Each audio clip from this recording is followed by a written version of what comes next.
Olá, alunos e alunas, sejam todos bem-vindos. Na nossa aula de hoje, nós vamos continuar o estudo das biomoléculas com o estudo da bioquímica. Na parte número 1, nós estudamos na última aula os aminoácidos e proteínas, e hoje na parte de número 2, nós vamos estudar a bioquímica dos lipídios, exatamente. Os lipídios que pertencem à classe dos compostos que são óleos ou gorduras de natureza vegetal ou animal, e esses óleos ou gorduras que são os constituintes dos lipídios, eles pertencem à função orgânica chamada de éster. São ésteres de cadeia carbônica longa, os constituintes, quimicamente falando, dos óleos ou gorduras que são os lipídios. Então, como o nosso estudo hoje está se referindo aos compostos que pertencem à função éster, então nada mais óbvio do que nós iniciarmos essa aula revisando a reação de formação do éster, que é a famosa e velha conhecida que nós já vimos nas últimas aulas, reação de esterificação. Ok? Então vamos revisar aqui. Na reação de esterificação, de formação do éster, o que vai acontecer será a condensação do ácido carboxílico com o álcool. Essa palavra condensação significa que a hidroxila do ácido carboxílico vai se juntar com o hidrogênio da hidroxila do álcool, e é isso que caracteriza uma condensação. Esses grupos unem-se entre si formando água.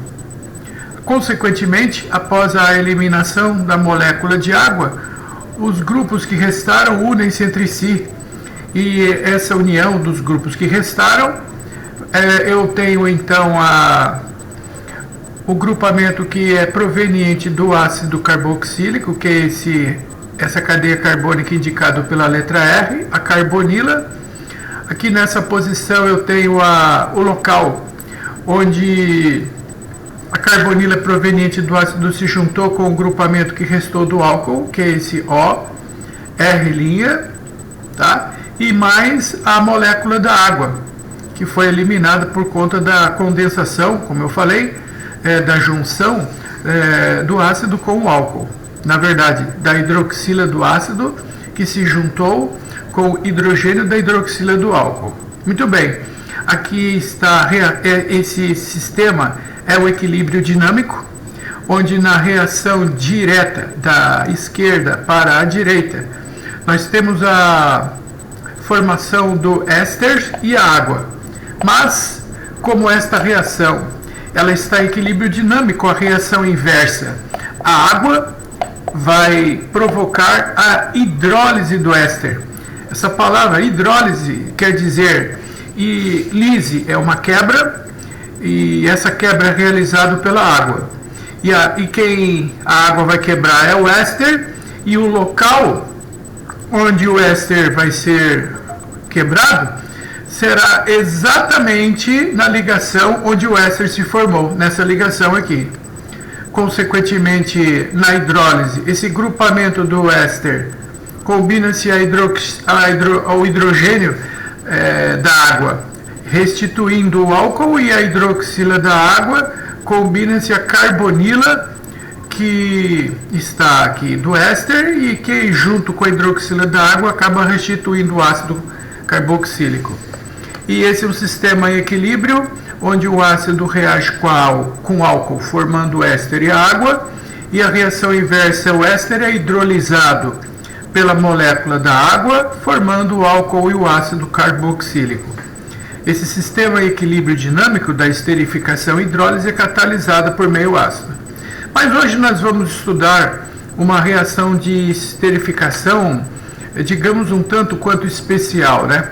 Especial porque nós queremos um éster aqui, que é constituinte dos lipídios, dos óleos e das gorduras. E para formarmos esse éster, digamos, especial, nós precisamos de dois compostos também, digamos, especiais, um ácido carboxílico e um álcool especiais. Muito bom! Quem são esses compostos que vão reagir para formar os ésteres constituintes dos óleos ou das gorduras? Aqui está. o álcool que vai reagir com o ácido carboxílico a fim de formar o éster chama-se glicerol ou de glicerina. Esse glicerol-glicerina está aqui sua fórmula, é um álcool que tem 3 átomos de carbono na cadeia e cada átomo de carbono tem uma hidroxila, é o conhecido oficialmente como propan-1,2,3-triol, propanotriol, né? Essa é a fórmula do álcool que vai reagir com o ácido carboxílico para formar o éster constituinte dos lipídios. Agora, o ácido carboxílico que vai reagir com esse glicerol ou glicerina, ele também tem algumas características especiais. Ele é chamado de ácido graxo. Ok, o que é um ácido graxo? Bom, ácido graxo ele é definido como um ácido carboxílico que tem como uma característica uma longa cadeia carbônica. A cadeia carbônica do ácido carboxílico é representada aqui genericamente por esse R.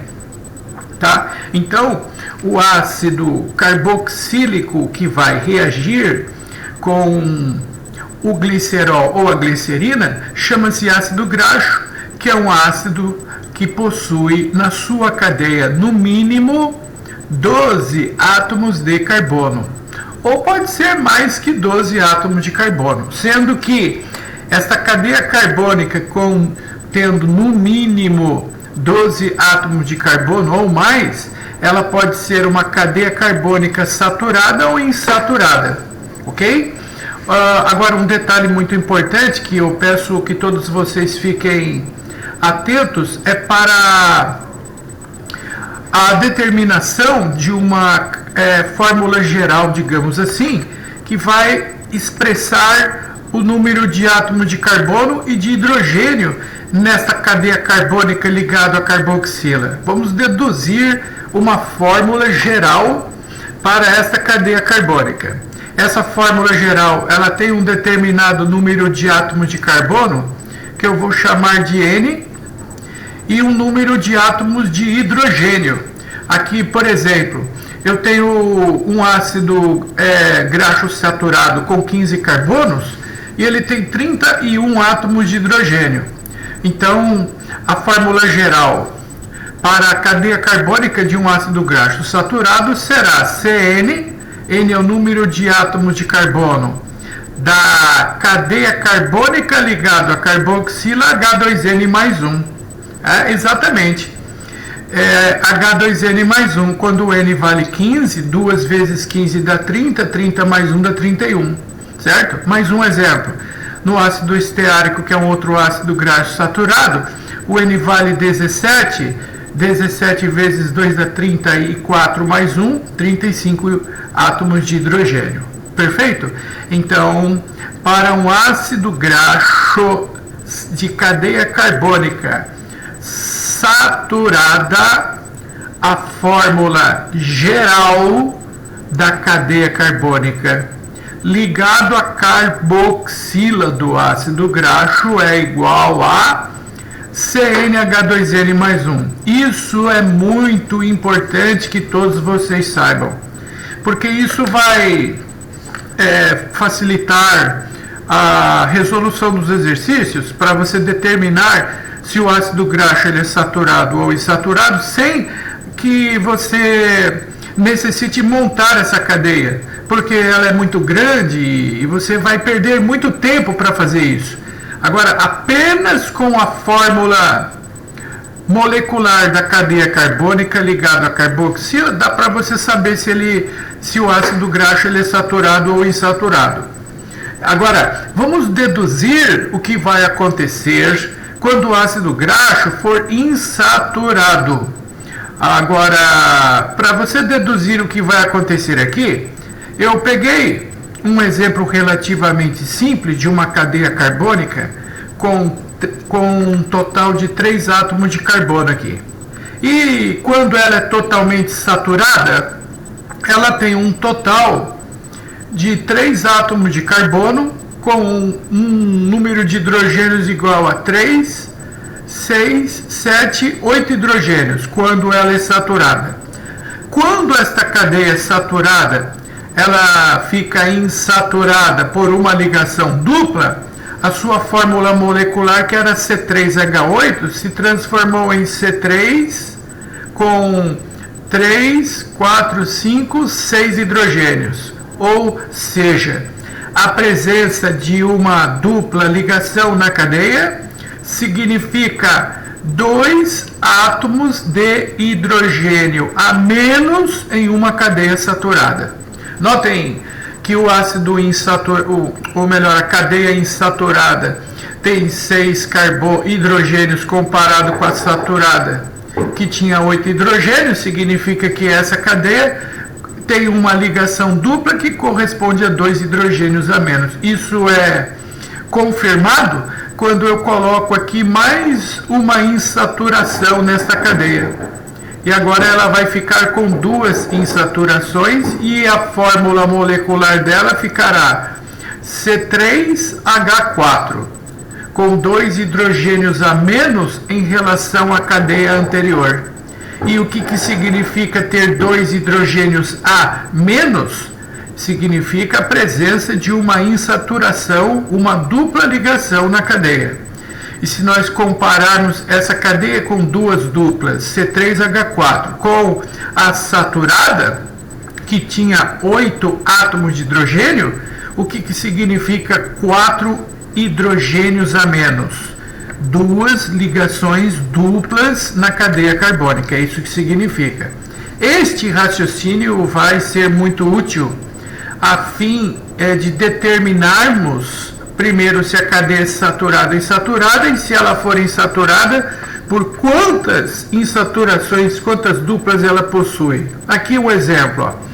Esse ácido palmítico e o esteárico são saturados pelo que nós já concluímos, né?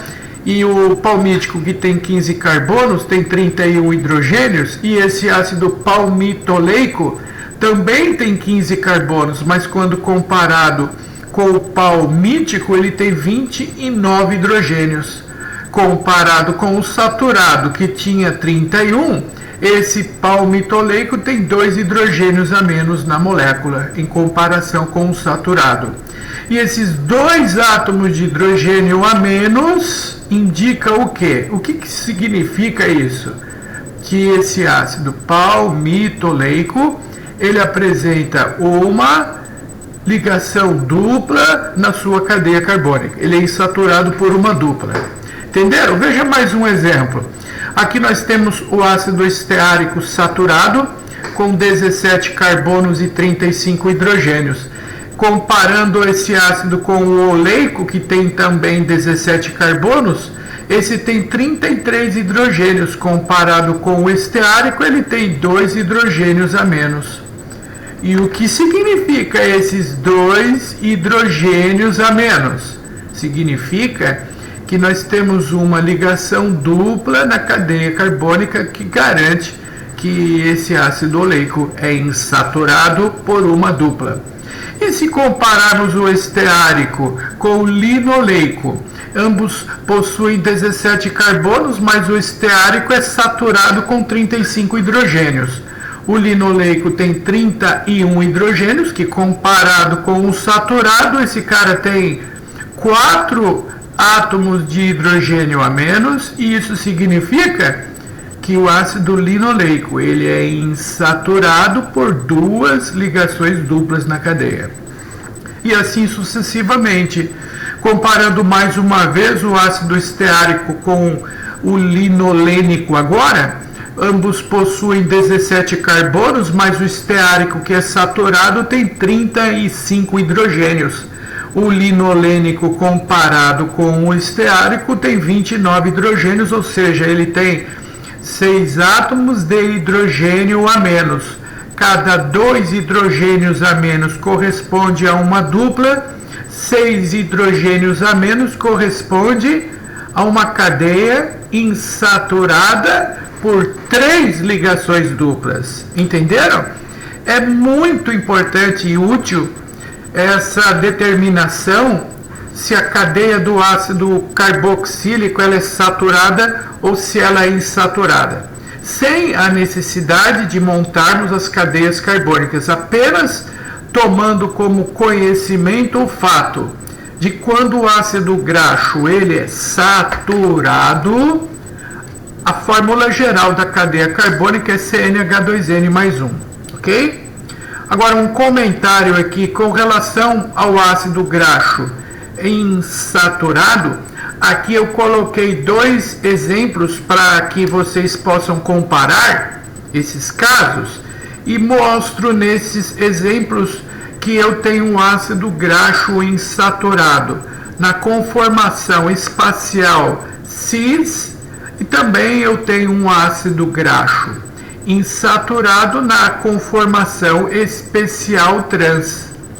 A diferença entre essas conformações espaciais é que o cis tem no mesmo plano, aqui no plano superior, dois ligantes iguais, que são os hidrogênios, e o trans, esses ligantes encontram-se em posições transversais. Notem que esses arranjos espaciais mudam a conformação da molécula, né? A conformação cis, ela sofre uma dobradura, uma quebra aqui, né?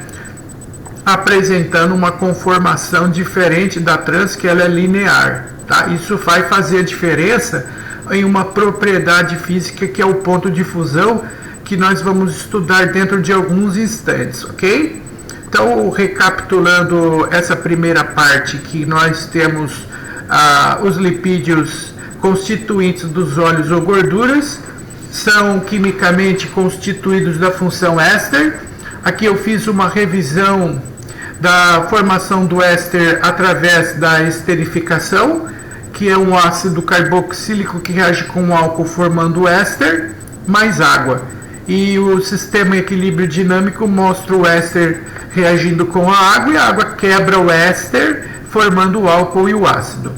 O álcool que vai reagir para formar esse lipídio chama-se glicerol ou glicerina, que é esse propanotriol aqui, e ele vai reagir com a molécula do ácido carboxílico de longa cadeia carbônica, com no mínimo 12 carbonos, de cadeia saturada ou insaturada, chamado de ácido graxo. Então não vamos perder tempo, já vamos fazer a reação entre eles, entre o glicerol e o ácido graxo.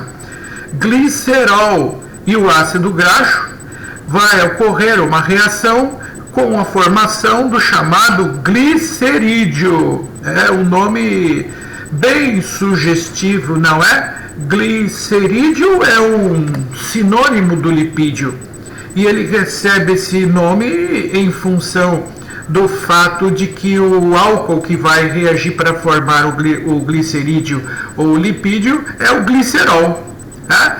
Então o que nós acabamos de revisar na reação de ácido com álcool formando éster, nós vamos repetir aqui. Como eu tenho 3 hidroxilas, para cada hidroxila eu coloquei aqui ao lado um ácido graxo, representado por esse RC≅OH. Então ocorrerá aqui na aproximação do ácido com a hidroxila do álcool a primeira condensação. A condensação, repetindo, ocorre quando a hidroxila do ácido vai se ligar ao hidrogênio da hidroxila do álcool. E aí ocorre a formação da água. E os grupos que restaram unem-se entre si e vai formar o primeiro éster. Mas eu tenho outras 2 hidroxilas e vai acontecer a mesma coisa, ou seja, a hidroxila do ácido junta-se com o hidrogênio da hidroxila do álcool. E essa segunda condensação faz com que ocorra a eliminação da segunda molécula de água. Consequentemente, os grupos que restaram unem-se entre si e nessa união ocorrerá a formação do segundo éster.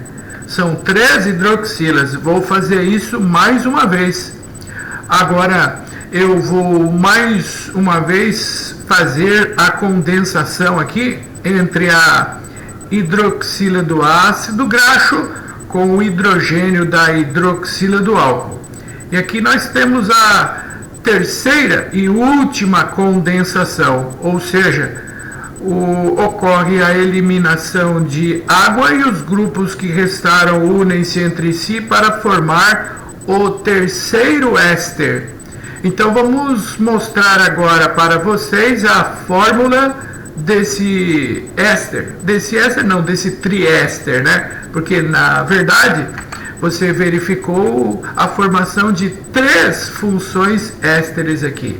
Vou escrever primeiro, digamos, o chamado esqueleto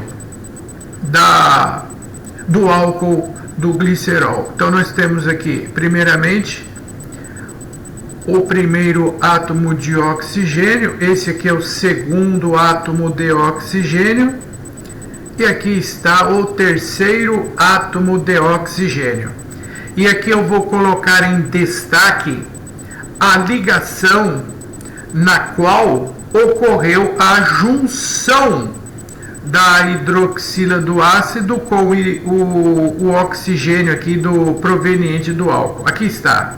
Essa é a ligação na qual juntou-se o oxigênio do álcool com a carbonila do ácido graxo. E aqui ocorre a formação do primeiro éster. Aqui vai ocorrer a formação do segundo éster. E aqui nós temos o terceiro éster, né? São 3 hidroxilas do álcool, portanto, ocorreu a formação de 3 funções éster na estrutura desse composto, que tem alguns sinônimos, né? Essa estrutura é o famoso e conhecido glicerídeo, que pode também ser chamado somente de lipídio, triglicerídeo, ou ainda pode ser conhecido como triéster de glicerol.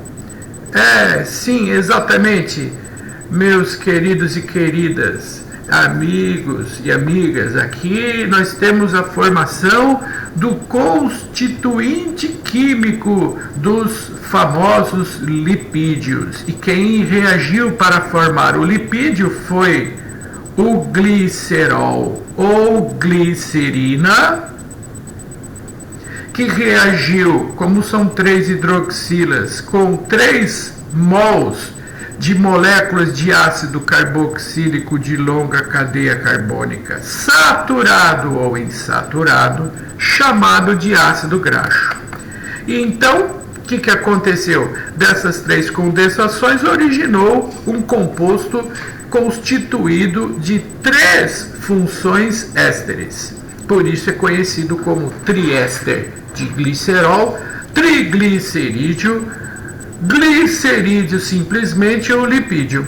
São sinônimos dos compostos constituintes dos óleos ou das gorduras. Óleos ou gorduras, seja de natureza vegetal ou animal.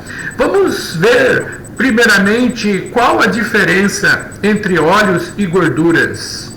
Diferença entre óleos e gorduras sobre o ponto de vista físico e também sobre o ponto de vista químico. Vamos lá então. Primeiramente, óleos e gorduras são os constituintes dos lipídios, né? O óleo é líquido a temperatura ambiente e a gordura é sólida. Óleo líquido tem um ponto de fusão mais baixo se comparado à gordura que é sólida, que tem um ponto de fusão maior. E sobre o ponto de vista químico, o óleo é constituído de uma cadeia carbônica predominantemente insaturada, enquanto a gordura é constituído de uma cadeia carbônica que veio de um ácido graxo. Essa cadeia é predominantemente saturada. Agora eu vou explicar para vocês por que eu estou usando esse termo, predominantemente saturada ou insaturada. Para ficar mais claro essa explicação, eu peguei aqui uma fórmula geral do constituinte dos óleos ou gorduras, que é esse triéster de glicerol, triglicerídeo, lipídio, enfim, que eu acabei de mostrar para vocês como ele foi formado. E eu quero chamar aqui a sua atenção para o fato destas cadeias carbônicas, o R, o R1 e o R2, provenientes do ácido graxo. Qual é a condição para chamar esta cadeia de um constituinte do óleo ou da gordura? O óleo é uma cadeia predominantemente insaturada, então pode ser no óleo que tem baixo ponto de fusão e é líquido, pode ser que todas as cadeias carbônicas, o R, o R1 e o R2, sejam insaturadas, as três. Ou pode ser que das três cadeias tenhamos duas cadeias insaturadas e uma saturada. Como o número de cadeias insaturadas, que são duas, é superior ao número de cadeias insaturadas, que é uma, por isso ele é predominantemente insaturado e por isso é o óleo. Já na gordura, quando eu disse o termo, a gordura é predominantemente constituída de cadeias saturadas de ácidos graxos. Pode ser então gorduras sólidas com ponto de fusão maior que dos óleos. Tem, primeira condição, as três cadeias saturadas, ou das três, duas saturadas e uma cadeia insaturada. Como o número de cadeias saturadas é maior que o número de cadeias insaturadas, por isso ele é predominantemente saturado e por isso é chamado de gordura, tá? Bom, eu vou fazer dentro de alguns instantes um exercício para que vocês possam aplicar isso que eu acabei de explicar. Agora eu vou mostrar para você uma figura que vai justificar este fato. Por que os óleos possuem um ponto de fusão inferior às gorduras? Óleos são lipídios de cadeia carbônica predominantemente insaturada e as gorduras são lipídios de cadeias predominantemente saturadas. Aqui está um exemplo. Aqui do seu lado esquerdo eu tenho cadeia saturada, dois ácidos graxos de cadeia saturada que constituem, portanto, a gordura. E notem que quando eu tenho uma gordura no estado sólido, o que vai acontecer? Ocorre as ligações entre estas cadeias carbônicas através das conhecidas ligações intermoleculares do tipo dipolo induzido ou dipolo instantâneo, ou forças de London, ou ainda podem serem denominadas de forças de Van der Waals. Essas que eu estou aqui marcando aqui, ó, nesses pontilhados, tá bom? Estas são, portanto, as interações que devem ser rompidas para uma gordura sólida virar líquida. Eu tenho que quebrar essas interações. Já a cadeia carbônica do ácido graxo, que constitui, por sua vez, o óleo, é uma cadeia carbônica insaturada. Aqui do seu lado direito eu tenho uma cadeia carbônica insaturada na conformação cis, e você percebe que ocorre uma dobradura aqui na cadeia, né? Ela dobra aqui para o lado esquerdo e a outra cadeia dobra para o lado direito exatamente na posição da dupla da conformação cis. E quando eu tenho um óleo no estado líquido, as partículas, as moléculas dessas cadeias ligam-se aqui, ó, nessas posições que eu estou marcando através dessas linhas pontilhadas, que são as ligações intermoleculares do tipo forças de Van der Waals, de polo induzido, de polo instantâneo, né? Mas como vocês podem ver, nessas cadeias insaturadas do óleo, o número de ligações intermoleculares é menor. Esse número de ligações intermoleculares sendo menor para eu romper, por isso eu preciso de menos energia para quebrá-las. E isso justifica o fato, portanto, do óleo ter um ponto de fusão menor em relação à gordura. A gordura tem um ponto de fusão maior, justificado pelo fato da cadeia saturada linear ter um maior número de ligações intermoleculares para o seu rompimento. Por isso, o ponto de fusão da gordura é maior que o ponto de fusão do óleo. Muito legal, né? Muito legal. Ok? Agora eu vou fazer o seguinte, eu vou mostrar para vocês alguns exercícios que fazem referência a esse tópico que eu estou apresentando. O primeiro exercício aqui está. O composto químico a seguir é muito comum, sendo encontrado na castanha do Pará e do coco. Responda. Primeira pergunta. Quais são os grupos funcionais existentes na estrutura dessa cadeia? O grupo funcional é esse aqui, ó, que foi originado na combinação de um ácido carboxílico com aquele triol, né? E 3 hidroxilas do álcool, condensaram com 3 moléculas do ácido carboxílico e formaram essas 3 funções éster. Exatamente, por isso que ele se chama triéster ou triglicerídeo, pois ele é constituído de 3 funções éster. Agora, outra pergunta, a letra B. O lipídio a seguir é óleo ou uma gordura? Justifique a sua resposta. Sim, vamos justificar. O que define o fato dele ser óleo é que a cadeia carbônica ligado aqui na carbonila, o R aqui, seja de uma cadeia predominantemente saturada. Ou todas as cadeias são saturadas, ou 2 cadeias saturadas e uma insaturada, ele é óleo. Se eu tenho todas as cadeias insaturadas, ou 2 delas insaturadas, aí ele é um óleo. E gordura que se for saturado. Bom, então aqui nós vamos usar aquela fórmula geral que eu apresentei no início dessa aula para determinarmos a cadeia carbônica ligada a essa carbonila. A fórmula geral era CnH2n mais 1.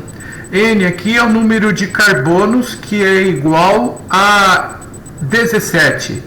E para a cadeia ser saturada é 2n mais 1.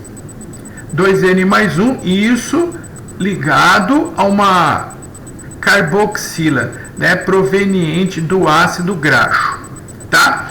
E ele tem esse perfil CnH2n mais 1, o N vale 17 vezes 2, 34, mais 1 deu 35. Todas as cadeias, as 3 cadeias carbônicas, possuem a fórmula geral CnH2n mais 1. Consequentemente, se as 3 cadeias carbônicas são saturadas, então eu posso afirmar para você, eu posso garantir para vocês que trata-se da fórmula de um lipídio classificado como gordura, porque a cadeia ela é, nesse caso, totalmente saturada, certo? As 3 cadeias carbônicas são saturadas, certo?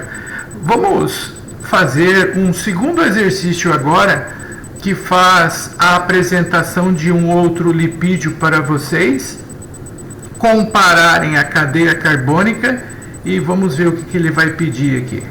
Aqui está. Opa! A fórmula estrutural a seguir é de um lipídio frequente em células vegetais, e dado a fórmula desse lipídio, ele pergunta primeiramente se ele é saturado ou insaturado, predominantemente, né? E depois na letra B ele quer saber se é o estado físico, se ele é líquido, ou seja, se é óleo, ou se ele é sólido ou gordura. Ok, nós vamos responder se ele é saturado ou insaturado de forma predominante, analisando as cadeias carbônicas ligadas à carbonila, cadeias carbônicas provenientes dos ácidos graxos. Bom, aqui eu estou percebendo inicialmente que a cadeia carbônica de número 1 é exatamente igual ao do exercício anterior, ou seja, ela tem 17 átomos de carbono com 35 átomos de hidrogênio, de modo que a fórmula geral aqui é do tipo CnH2n mais 1 para a cadeia carbônica. Essa cadeia carbônica é a que está ligado à carboxila do ácido graxo que originou esse grupo neste éster. Tá? E, consequentemente, se é do tipo CnH2n mais 1, então esta cadeia carbônica ela é saturada. A cadeia ela é saturada. Agora, se nós pegarmos esta cadeia carbônica, que ela é saturada com 35 átomos de hidrogênio, e compararmos com essas duas outras cadeias, a do meio e essa da parte inferior, de imediato eu já posso constatar que essa que está aqui no meio tem 33 hidrogênios. 33 hidrogênios comparado com a saturada que tem 35, quer dizer o quê? Esta cadeia ela tem 2 átomos de hidrogênios a menos.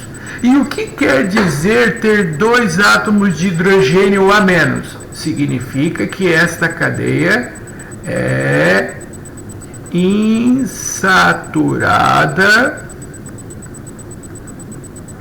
por uma dupla ligação na cadeia. Então, utilizando o mesmo raciocínio, essa outra cadeia aqui tem 31 hidrogênios, comparado com essa que tem 35, essa aqui tem 4 átomos de hidrogênio a menos. Tá? E o que significa ter 4 átomos de hidrogênio a menos? Cada 2 hidrogênios a menos é uma ligação dupla. 2 hidrogênios a menos quer dizer que esta cadeia ela é insaturada por 2 ligações duplas. Como eu tenho das 3 cadeias carbônicas, uma é saturada, 2 são insaturadas, como vocês podem ver, o número de cadeias insaturadas é predominante. Tem 2 cadeias insaturadas e uma saturada, então ele é predominantemente insaturado. Ou seja, ele é um óleo que na temperatura ambiente ele é líquido. É um óleo, porque ele é predominantemente insaturado. O entenderam? Certo? Agora, isso aqui foi digamos, um treino, um exercício para vocês entenderem a identificarem estas cadeias carbônicas, a fim de saber se é predominantemente saturado ou insaturado, para responder se é óleo ou se é gordura. Eu vou mostrar para vocês aqui agora um exercício que caiu na prova da FUVEST, que você resolve esse exercício utilizando esse raciocínio que eu estou mostrando aqui para vocês nesses dois casos anteriores. Observe, é esse exercício aqui, ó. Os ácidos graxos podem ser saturados ou insaturados, são representados pela fórmula geral RCOOH, em que o R representa uma cadeia longa de hidrocarboneto, pode ser saturado ou insaturado, dados ácidos graxos a seguir, com os seus respectivos pontos de fusão. Ele quer que você responda qual é o ácido que na temperatura ambiente ele é insaturado e está no estado sólido à temperatura ambiente. Pronto, como é que eu resolvo essa questão? Da seguinte maneira: a primeira coisa que é necessário que vocês saibam para resolver rapidamente e de forma simples essa questão é que vocês se recordem da fórmula geral da cadeia carbônica ligado à carboxila do ácido graxo de natureza ácido graxo saturado, tá? Então, para um ácido graxo saturado, a cadeia carbônica tem fórmula CnH2n mais 1. Então, o que eu vou fazer? Para eu saber se o ácido linoleico, o erússico e o palmítico são saturados ou insaturados, eu vou determinar a fórmula do ácido graxo correspondente que seja saturado. Tá? Eu vou determinar a fórmula do ácido graxo correspondente ao número de átomos de carbono que eles apresentam, tá? E vou dizer se ele é saturado ou insaturado posteriormente, tá? Então vamos lá. Opa! Eu vou aqui aumentar o zoom aqui novamente e vamos resolver essa questão da FUVEST. Ok, aqui está, né? Muito bom. Primeiro lugar, se o ácido linoleico for saturado, qual seria a sua fórmula molecular? Se ele for saturado com 17 átomos de carbono, ele teria que ter na fórmula 2N mais 1, o N vale 17, vezes 2 dá 34 mais 1, ele teria que ter 35 hidrogênios. Ele tem 35 hidrogênios na fórmula? Não, ele tem 29. Então primeiro, se ele não tem os 35 hidrogênios, ele é insaturado. Segunda pergunta, ele é insaturado por quantas duplas ligações? Bom, de 29 hidrogênios para 35, ele tem 6 hidrogênios a menos. O que significa ter 6 hidrogênios a menos? Cada 2 hidrogênios é uma dupla, 6 hidrogênios a menos quer dizer que esse ácido é insaturado por 3 duplas. O erússico agora, ele tem 21 átomos de carbono. Se esse ácido for saturado com 21 carbonos, quantos hidrogênios ele tem que ter? 2N mais 1, 2 vezes 21 dá 42 mais 1 dá 43 hidrogênios. Ele tem 43 hidrogênios?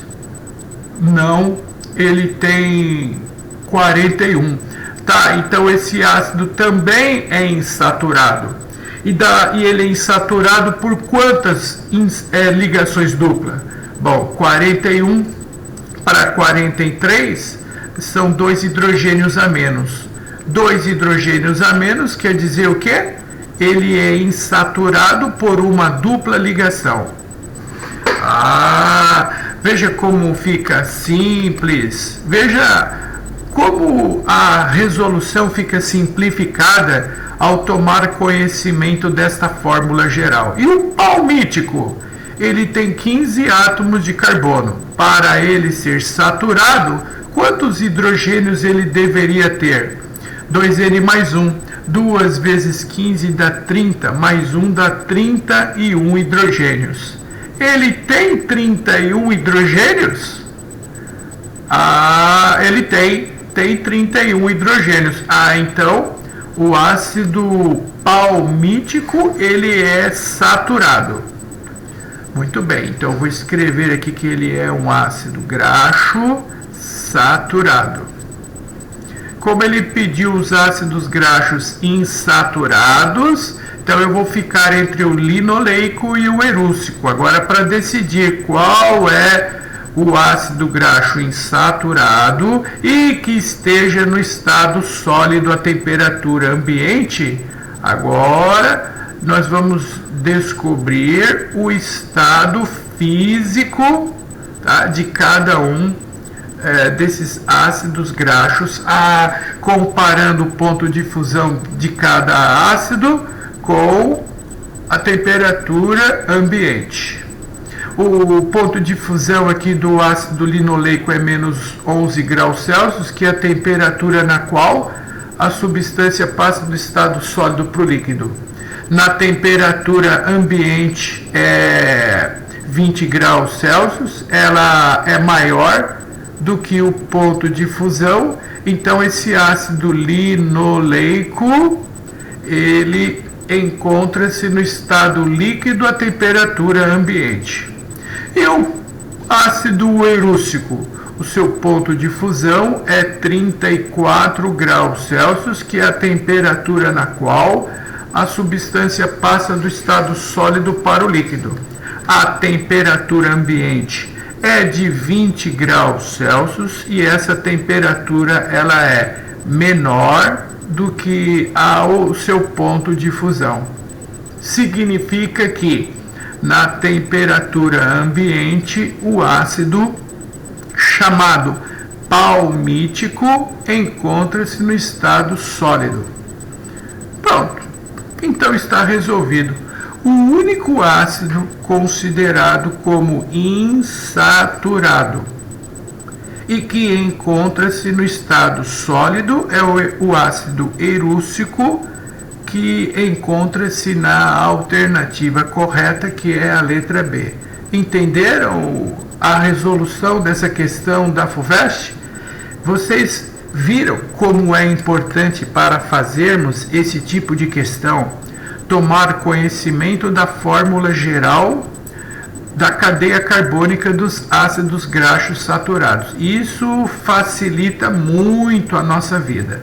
Bom, então, neste momento, o que eu acabei de apresentar para vocês nesta parte da aula foi a fórmula, a reação que vai produzir um lipídio, né? Ou o lipídio também pode ser chamado de glicerídeo, triglicerídeo ou triéster de glicerol. Ele é proveniente da junção de cada hidroxila do glicerol com uma carboxila de um ácido graxo, formando 3 funções ésteres. Esse aqui, que é esse composto, representa a fórmula do lipídio do óleo da gordura. Agora que vocês já têm o conhecimento da fórmula do constituinte do óleo da gordura, eu quero fazer 2 observações que eu considero as importantes. Como o óleo é um composto predominantemente insaturado, essas insaturações rancificam o óleo, quer dizer que o óleo reage com o oxigênio do ar nessa dupla ligação e o prazo de validade desse produto é muito curto por conta desta oxidação do óleo pela presença das insaturações. Então, como eu resolvo esse problema do prazo de validade do óleo curto? Qual é o problema? Por que o óleo está estragando? Porque ele tem insaturações, as duplas, que reagem com o oxigênio. Então se o problema é a insaturação, você faz uma hidrogenação catalítica. Você faz adição de hidrogênio na presença de catalisador às insaturações. E aí, consequentemente, as insaturações hidrogenadas, o composto fica saturado. E ao ficar saturado sem as insaturações, o prazo de validade aumenta porque ele já tem mais dificuldade para reagir com o oxigênio do ar. Aí, quando eu pegar um óleo vegetal e hidrogená-lo, eu vou obter uma gordura vegetal hidrogenada. Não sei se vocês gostam de consumi-la. Algumas pessoas sim, outros não. Mas quem que é essa gordura vegetal hidrogenada que você está falando? É a margarina, exatamente. A margarina é o chamado de gordura vegetal hidrogenada, proveniente da hidrogenação dos óleos, que são predominantemente insaturados. Uma outra questão que eu acho muito importante citar neste momento é a determinação do índice de iodo. Da forma semelhante à hidrogenação, onde os hidrogênios eram adicionados às insaturações do óleo, eu posso fazer um processo semelhante, só que ao invés de adicionar hidrogênio, eu adiciono o iodo. Isso é utilizado para duas finalidades. Caso o composto seja insaturado, o iodo é adicionado às insaturações e desta forma o iodo, que tem uma coloração púrpura, roxo, ele é consumido e o produto formado é incolor. Isso demonstra que o reagente é insaturado. Se eu coloco gotas do iodo numa solução que eu quero verificar a presença da insaturação, se ele for saturado, o iodo não reage. E, consequentemente, toda a solução fica com a coloração roxa característica do iodo. Olha essa figura aqui, ó. Essa figura mostra para vocês exatamente a questão do índice de iodo, que serve primeiro, se colocar o iodo numa solução, se essa solução for insaturada, o iodo é adicionado às insaturações, ele é consumido e o produto fica incolor, transparente. Então, nesse caso que está representado aqui por esta figura, indica que esse composto é insaturado, porque foi colocado gotas do iodo, o iodo reagiu com as insaturações e o produto formado é incolor, demonstrando o consumo do iodo. Já por outro lado, eu posso afirmar que nesta figura, esse composto que foi adicionado o iodo, ele é saturado, porque ao colocar o iodo, por não ter insaturação, o iodo não foi consumido. Então, do jeito que você colocou ele ficou intacto e apresentou a coloração característica do iodo, que é esse roxo, que indica que esse composto não reagiu com o iodo, ele é saturado. Esse índice do iodo é a quantidade de iodo, a massa de iodo consumido por cada 100 gramas de lipídio. Quanto maior o índice de iodo, consequentemente maior é o número de insaturações com que o iodo reagiu, e desta maneira eu posso dizer que o lipídio é mais insaturado. Se o índice de iodo é menor, eu tenho um menor número de insaturações presentes no lipídio que reagiram com o iodo. o índice do iodo mede a massa de iodo consumida por cada 100 gramas de lipídio, tá? Pronto. Esta parte faz a explicação referente à formação do lipídio. Agora eu vou pegar o lipídio, constituinte do óleo e da gordura, e agora vamos fabricar sabão com esse lipídio. Agora vamos aprender a reação de saponificação. Tecnicamente, esta reação de saponificação também ela é conhecida como hidrólise alcalina. Esta palavra significa que para fabricar o sabão, eu vou pegar aqui a fórmula representativa do lipídio, óleo da gordura, e agora eu vou fazer uma hidrólise. A palavra hidrólise significa que lise quebra, hidro, a água vai quebrar, quem? O lipídio aqui. Aonde a água vai quebrar o lipídio?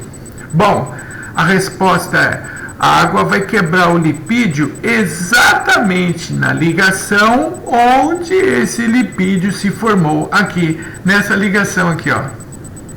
A ligação onde foi formado o éster, essa é a ligação na qual vai ser quebrada pela molécula da água. A água vai fazer isso aqui, ó. A água vai quebrar as 3 ligações, dos quais o éster se formou. Vamos agora entender como isso vai ocorrer. Primeiramente, o primeiro caso que acontece aqui é o seguinte: quando a água quebrar esta ligação, esta carbonila aqui, ó, esse C-O que eu estou apontando aqui no cursor, vai se ligar à hidroxila da água, enquanto esse hidrogênio da água combina-se ao oxigênio, formando uma hidroxila de álcool. Se você não entendeu muito bem o que eu acabei de falar, eu vou repetir aqui, ó, nesse segundo caso. Acompanhe, por favor, acompanhe novamente. A carbonila, o C-O aqui desse éster, combina-se a hidroxila da água formando o ácido graxo. Consequentemente, esse hidrogênio da água vai e se liga a esse oxigênio, formando assim a segunda hidroxila. E isso eu vou fazer pela terceira vez. Carbonila C-O ligado à hidroxila da água, formando o ácido graxo, e o hidrogênio da água vai se ligar ao oxigênio, formando a terceira hidroxila. Se vocês perceberem muito bem o que eu estou fazendo, é exatamente o oposto daquilo que eu fiz há poucos instantes atrás, onde eu peguei o glicerol ou a glicerina e reagi com 3 moléculas do ácido graxo e formou esse triéster. Agora eu peguei o triéster, o glicerídeo aqui, à sua esquerda, tá? Eu peguei o glicerídeo e agora eu estou hidrolisando ele, e o resultado dessa hidrólise vai formar exatamente os mesmos compostos que estavam reagindo para formar esse composto. Então, o primeiro originou aqui o glicerol ou a glicerina, e além do glicerol e da glicerina, que é sinônimo, formaram-se 3 moléculas de ácidos carboxílicos de longa cadeia carbônica, que eu chamo de ácido graxo. O R tem no mínimo 12 átomos de carbono de cadeia saturado-insaturado. Na segunda etapa, porque a reação de formação do sabão, essa saponificação também é chamada hidrólise alcalina. Por que recebe esse nome? Porque primeiro, o lipídio vai ser hidrolisado. Segundo, o produto dessa reação, que é o ácido graxo alcalina, vai reagir com uma base forte. A base forte que normalmente se usa para fabricar o sabão caseiro é a conhecida como soda cáustica, representado aqui pelo NaOH, o hidróxido de sódio. Aqui vai ocorrer uma reação famosa que todos vocês já conhecem. É uma reação entre um ácido reagindo com uma base, formando sal e água. É a famosa e conhecida como reação de neutralização. Neutralizar significa que o hidrogênio do ácido neutraliza a hidroxila da base e o íon sódio, que é o cátion, combina-se com o ânion formando o sal. Na verdade, formam 3 compostos do sal, porque eu usei 3 moléculas do ácido graxo com 3 compostos do hidróxido de sódio. Aí o cátion da base juntou-se com o ânion do ácido. Aqui está. Esse aqui é o cátion da base, que é o sódio. E esse é o ânion proveniente do ácido que se ligou ao cátion formando o sal. Agora eu vou fazer o seguinte. Vou pegar aqui essa régua. Vou passar um traço aqui embaixo, tá? E vou somar essas 2 etapas. E nessa soma, o que tiver igual em lados opostos dessas 2 etapas, eu cancelo, tá?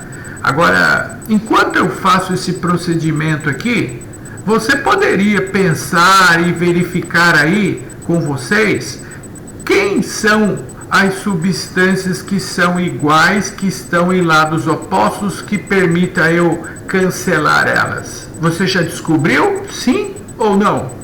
A primeira substância que está em lados opostos é o ácido graxo. Está vendo aqui?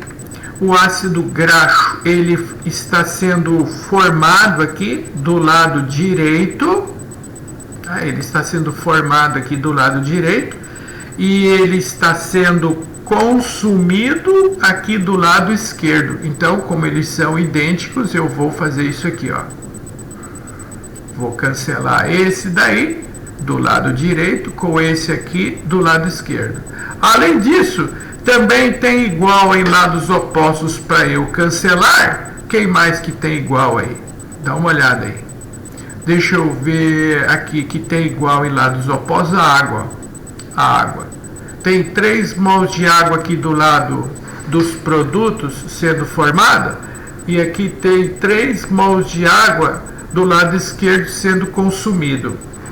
Feito. Depois então que vocês fizeram essas 2 etapas, a seguir, depois vocês acabaram cancelando as substâncias iguais em lados opostos. Vamos somar agora essas 2 etapas para ver o que acontece. A soma dessas 2 etapas vai representar para vocês de forma, como eu diria, simplificada, a reação de formação do sabão, conhecida como saponificação. Então eu vou pegar aqui, então, do lado esquerdo sobrou então o constituinte do lipídio, né, que representa a fórmula do óleo ou da gordura. Óleo ou gordura, seja de origem animal ou vegetal, não importa. Aqui está o nosso famoso e conhecido triglicerídeo ou triéster de glicerol, simplesmente glicerídeo ou lipídio.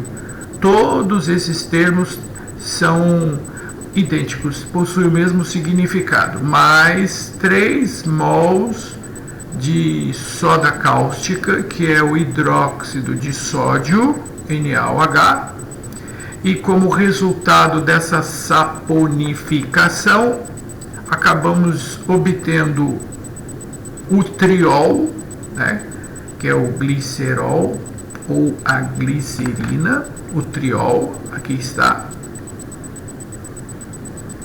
E o principal produto desta reação? Qual que é o principal produto dessa reação? Esses 3 compostos aqui, que possuem uma função chamada sal de ácido carboxílico. Exatamente, senhores e senhoritas. Este sal de ácido carboxílico, que é o constituinte do sabão, é essa substância aqui, ó. Esse composto constituído de uma cadeia carbônica longa que veio dos ácidos graxos, e esses ácidos graxos que constituem essa cadeia, na verdade vieram daqui, ó, do lipídio, não é? E vou resumir então, vou escrever aqui aquilo que acabamos de obter. Primeiramente, nós temos aqui o lipídio, constituinte do óleo ou da gordura, que está reagindo com a soda cáustica, hidróxido de sódio, e o produto dessa hidrólise alcalina ou saponificação origina então a glicerina ou glicerol, e este sal de ácido carboxílico, como eu estava falando para vocês, que é o constituinte químico do sabão. Agora nós vamos estudar aqui vários aspectos relacionados a essa substância aqui, esse composto constituído desse derivado do ácido, que é um sal de ácido carboxílico, que é o sabão. A primeira coisa que eu quero falar, a primeira observação que deve ser feita com relação ao estudo do sabão, é que vocês tenham o hábito de representá-lo de forma esquemática desta maneira aqui, ó, por uma linha e uma bolinha na sua extremidade. Tá, então me explique o que essa linha representa. Eu falo para você, essa linha está representando a cadeia carbônica do sal de ácido carboxílico constituinte do sabão. E essa bolinha vermelha está representando esta extremidade contendo estas cargas, né? A carga negativa do oxigênio, a positiva do sódio, que constitui a ligação iônica, mais uma carga negativa do oxigênio, porque ele é mais eletronegativo que o átomo de carbono. Agora, eu quero falar para vocês que essa estrutura desse composto orgânico constituinte do sabão, ele é considerado como uma substância anfipática. O que significa essa palavra? Anfipática significa que ele tem esta cadeia carbônica de natureza apolar, enquanto essa extremidade com carga, ela é de natureza polar. Existem alguns termos que são muito utilizados neste caso, como essa extremidade polar, ela tem afinidade por água, e essa extremidade apolar tem afinidade por gordura.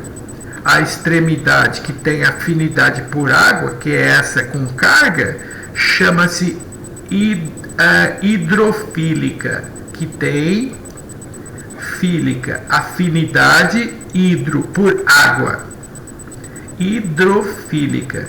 E essa cadeia carbônica representada por esta linha, ela é de natureza apolar e ela é hidrofóbica, quer dizer, ela não tem afinidade por água, ela tem contrário, ela tem fobia. Ela tem fobia, ela é hidrofóbica, não tem afinidade por água, ela tem afinidade por gordura. Por isso que ela pode ser chamada de tanto hidrofóbica quanto lipofílica, ou seja, ela tem fobia por água e tem afinidade por lipídio.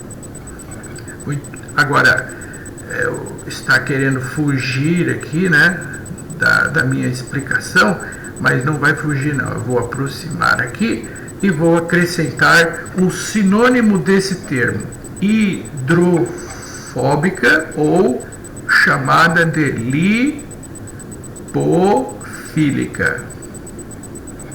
É isso que significa uma substância anfipática. Ela tem uma dupla personalidade, ou seja, é uma substância que tem tanto um caráter de natureza polar, que é essa extremidade, quanto uma extremidade com caráter apolar.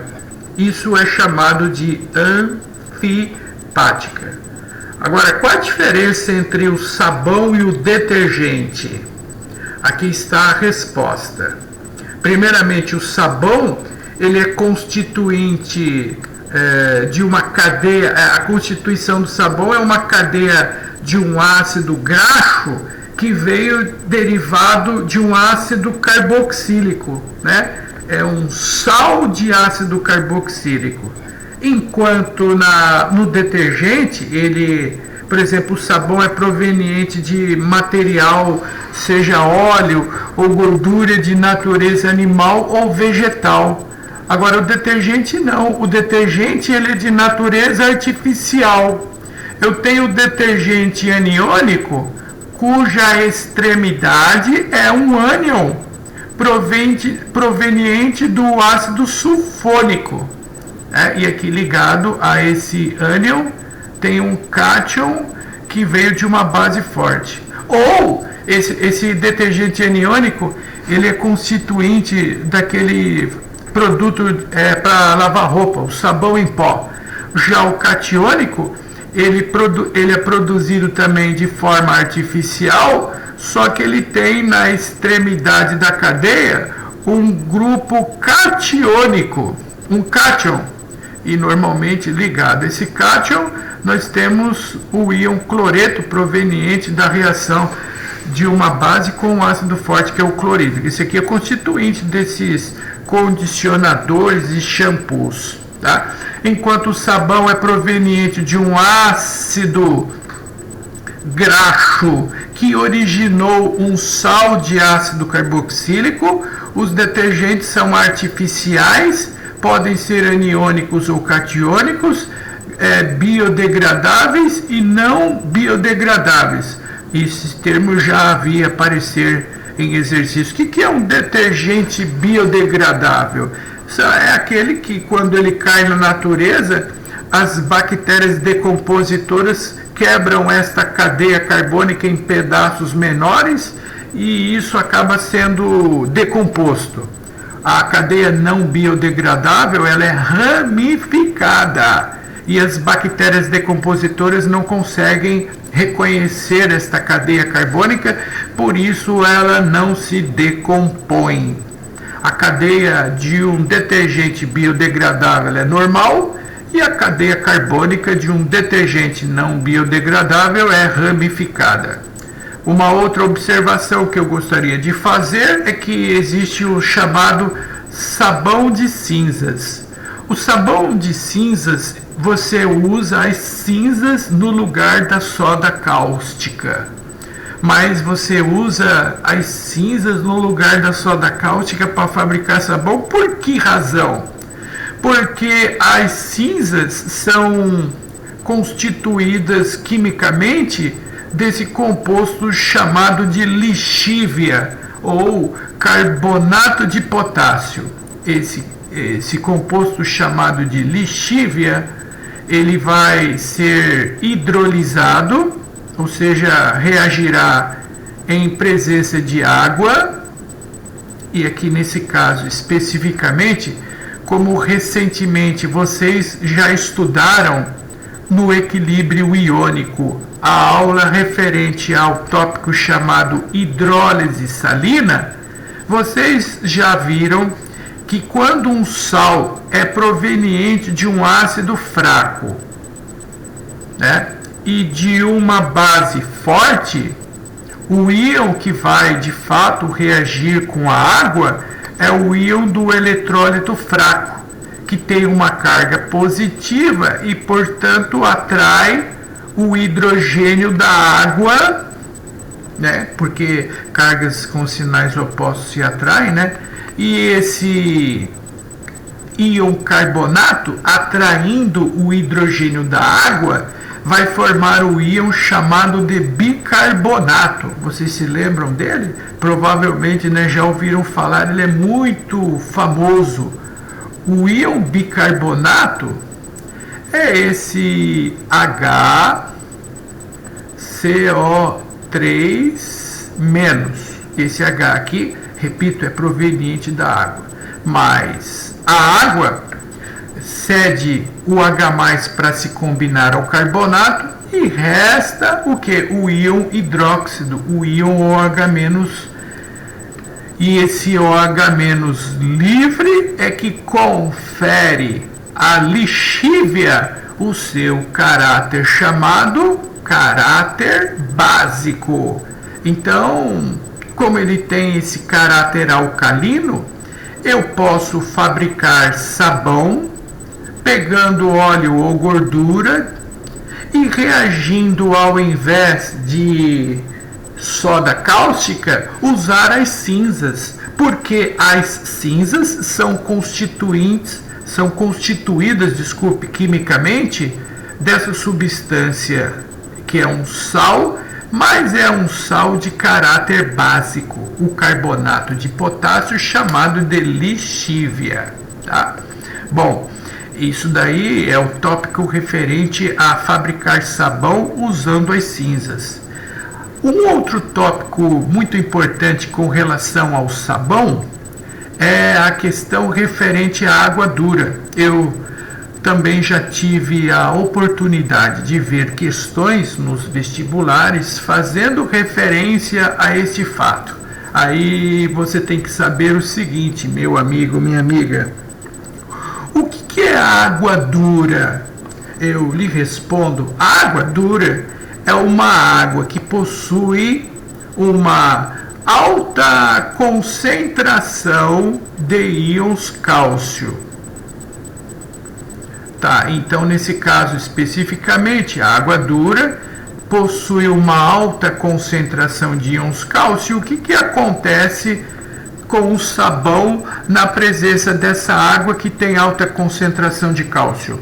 O cálcio vai precipitar o sabão e aí não vai formar espuma.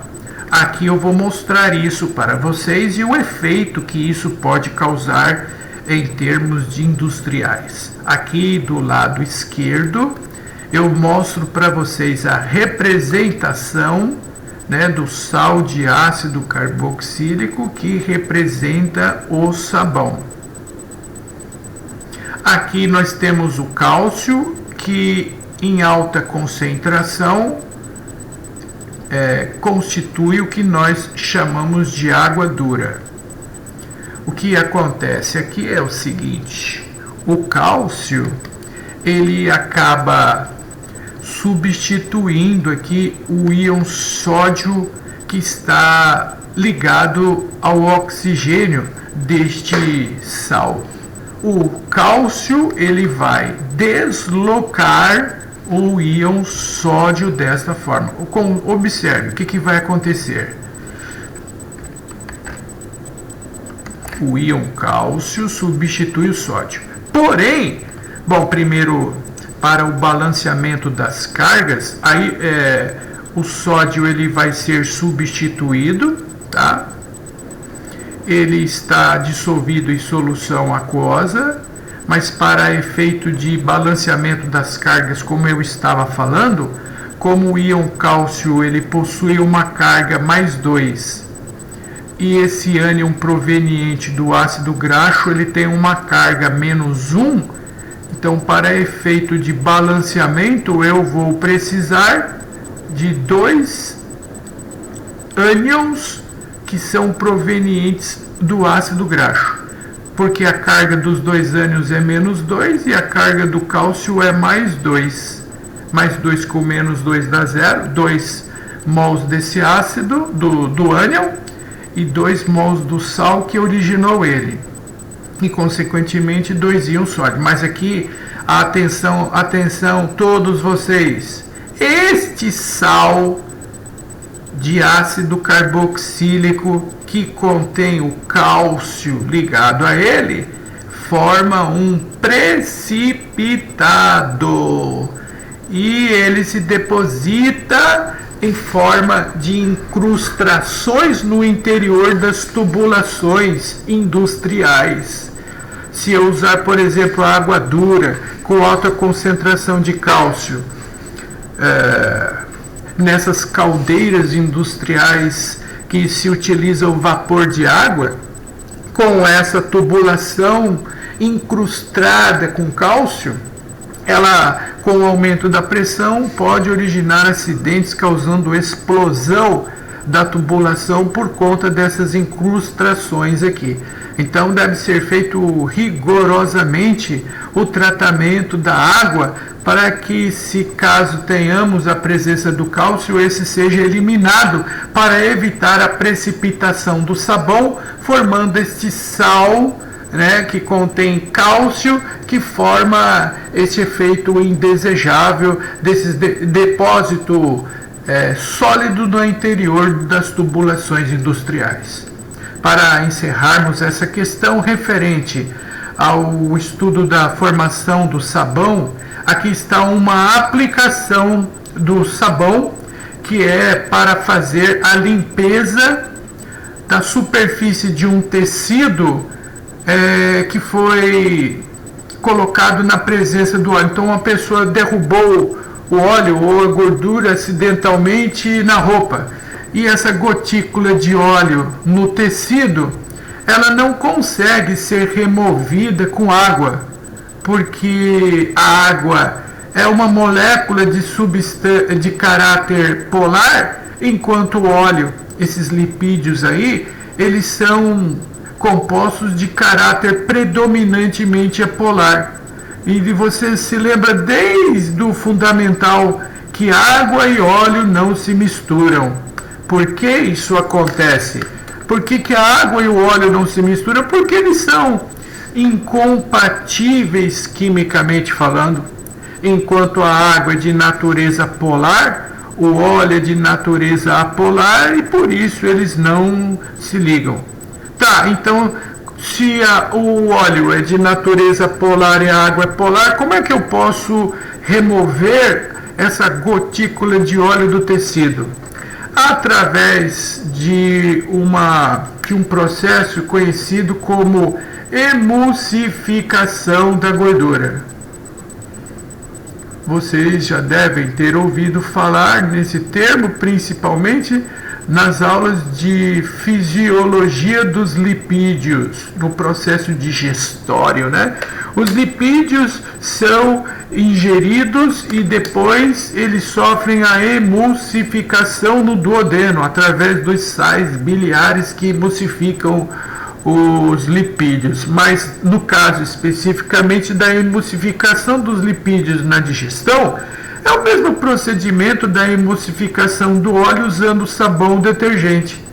como eu mostrei há poucos instantes para vocês, o sabão detergente representado didaticamente desta maneira, por uma linha que representa a cadeia carbônica de natureza apolar, e é essa bolinha que tem caráter polar.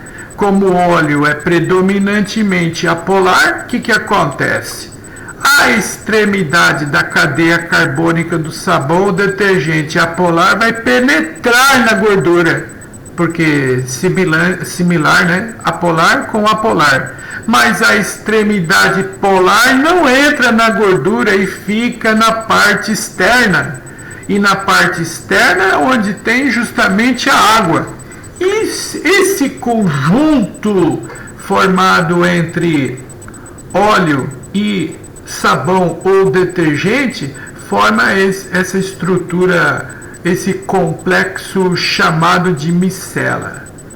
Micela é a associação entre a gordura, o óleo, a gordura e o sabão detergente. E isso é o que nós chamamos de emulsificação da gordura. Tá?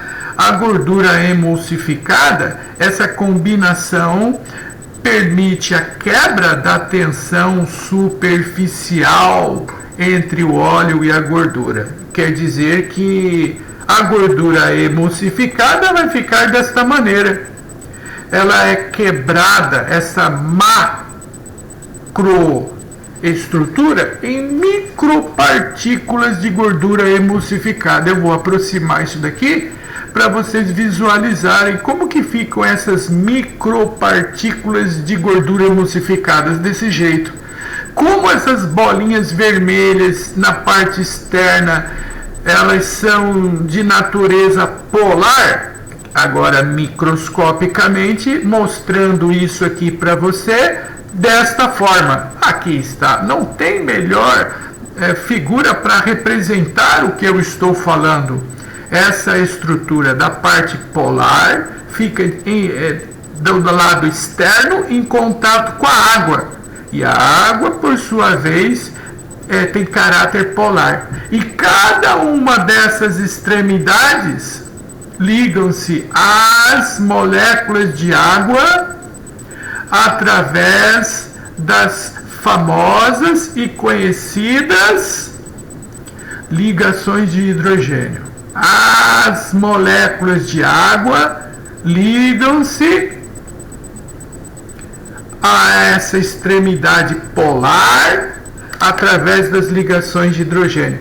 Estas ligações de hidrogênio estabelecidas entre as moléculas de água e essa extremidade polar do sabão permite com que esse agregado de micropartículas emulsificadas sejam removidas da superfície do tecido. Olha que interessante, né? Se o óleo é uma gordura de natureza polar, como é que a água consegue então remover a gotícula de óleo do gordura do tecido? A água não remove. Quem faz essa intermediação é o sabão ou o detergente. O sabão ou detergente é a estrutura que vai provocar este efeito aqui que vocês estão vendo. A interação da parte apolar do detergente no interior da gordura, enquanto a extremidade polar fica na superfície em contato com a água que vai removê-la depois no efeito chamado de limpeza. Meus amigos, a aula está ficando relativamente longa, eu sei disso, mas todos esses aspectos que eu estou comentando caem nos vestibulares. Eu, particularmente, já até perdi as contas. Quantas vezes tudo isso que eu estou mencionando já apareceu? Diversas vezes. E, em especial, a prova do Enem tem pedido com muita frequência falando de questões relacionadas a esse assunto. Ok? Então aqui nós falamos para vocês desses aspectos referentes à formação do sabão. O sabão ele é formado através de uma reação chamada de saponificação, tá?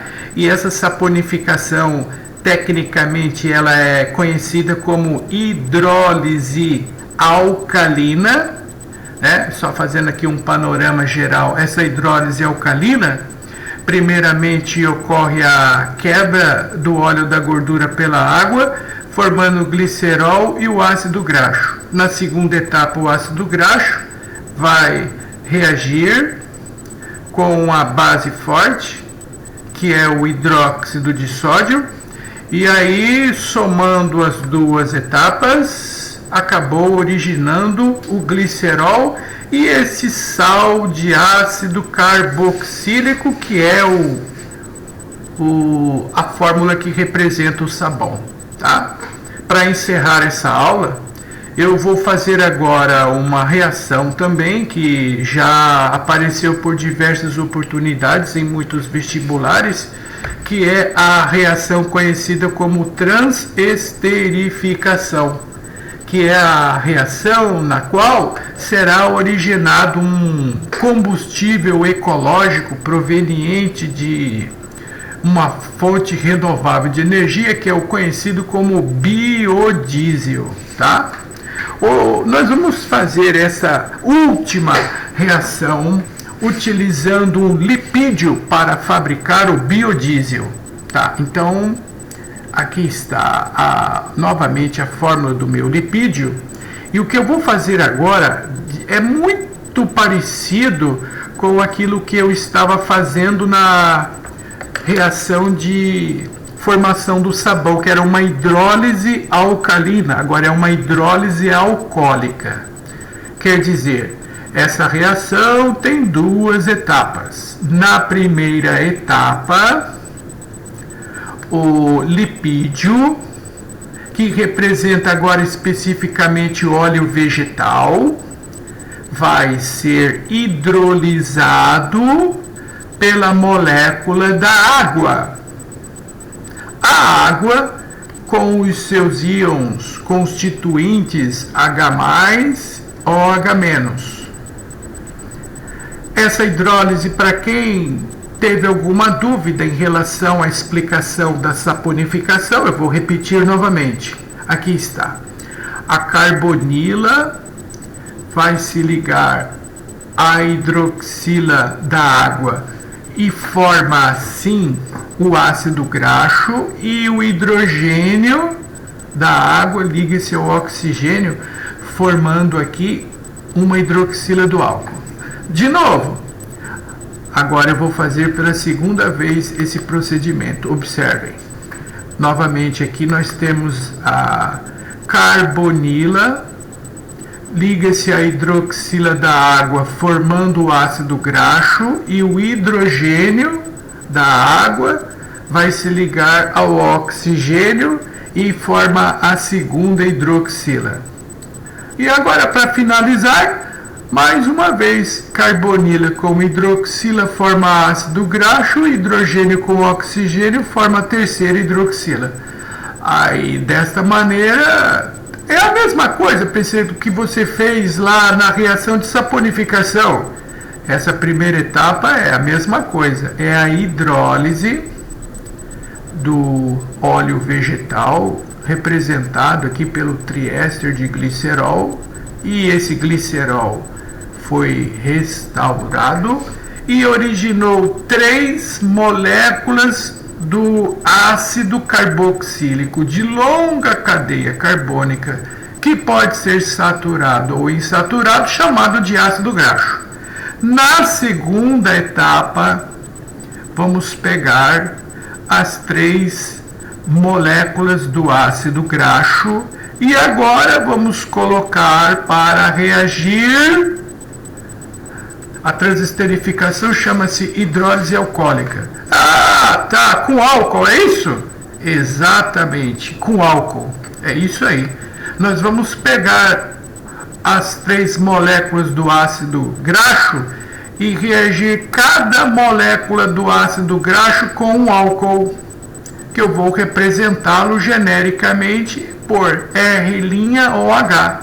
Só que eu deixei esse OH aqui do lado para vocês enxergarem as condensações que vão ocorrer entre a hidroxila do ácido e o hidrogênio da hidroxila do álcool, saindo dessa junção água. Consequentemente, os grupos que restaram unem-se formando um sal. Na verdade, né, como são 3 compostos aqui do ácido, né, eu vou formar 3 compostos do éster. Observem. Se o meu programinha deixar, né? Vamos lá, meu amigo, vamos lá, não me deixa na mão agora no final, depois de tudo isso, não, hein? Por favor. Então agora eu estou para finalizar esse tópico. Agora vai, meu amigo, força, força, muito bem.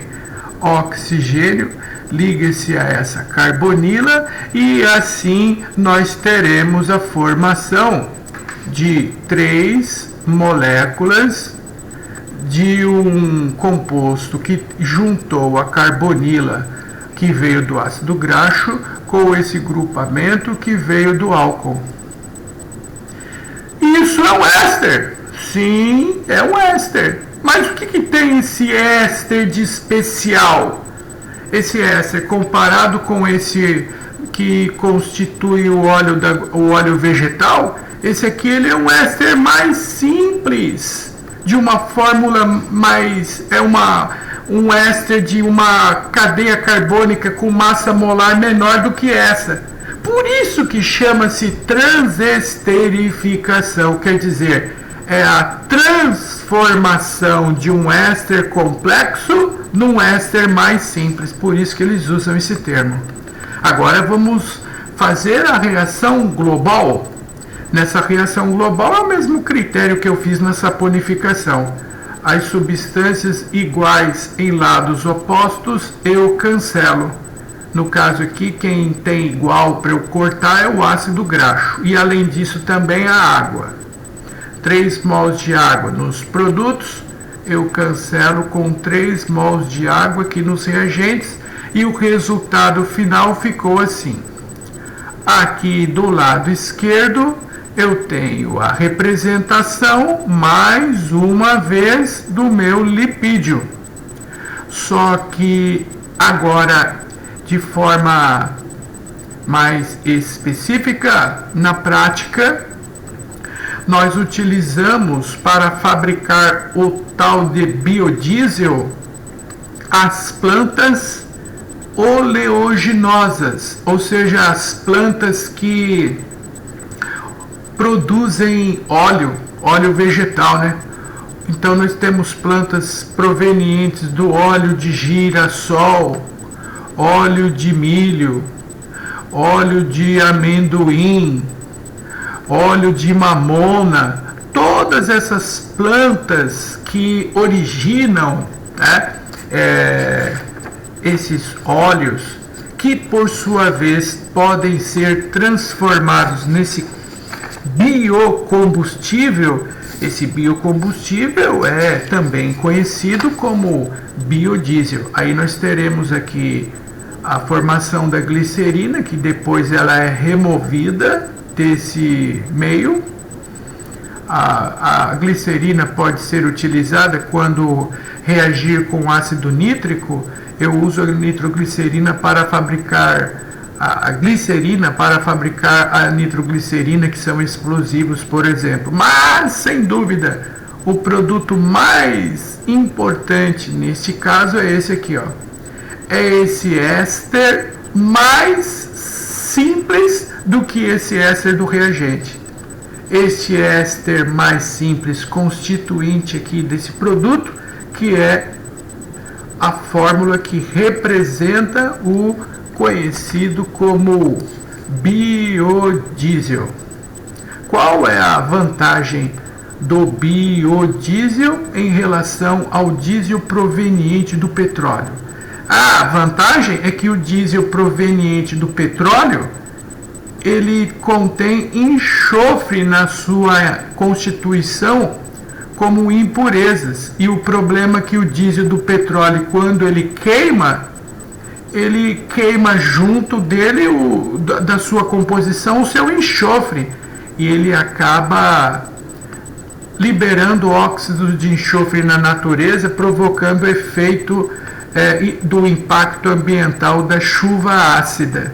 E se o diesel for substituído, digamos, pelo biodiesel, como esse biodiesel não possui enxofre, ele não vai apresentar o impacto ambiental da chuva ácida.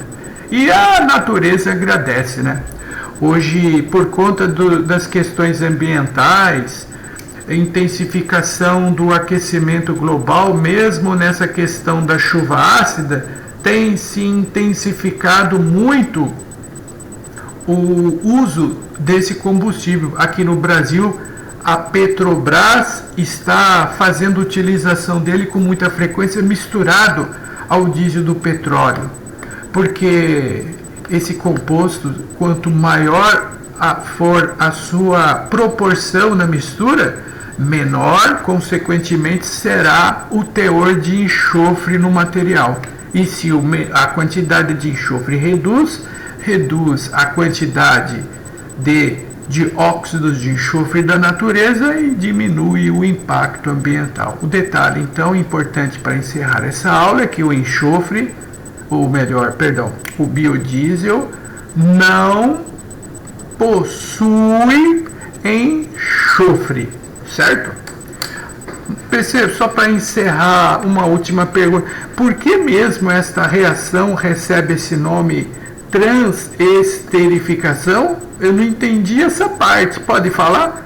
É claro, transesterificação é a transformação de um éster complexo, o constituinte dos óleos vegetais, num éster mais simples.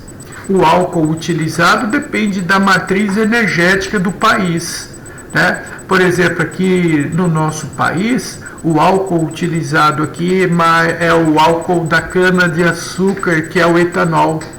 Lá nos Estados Unidos, eles utilizam o álcool que tem muita abundância lá nos Estados Unidos, que é o metanol. Mas, enfim, eu também já vi muitas questões referentes a esse processo de formação do biodiesel a partir de um lipídio.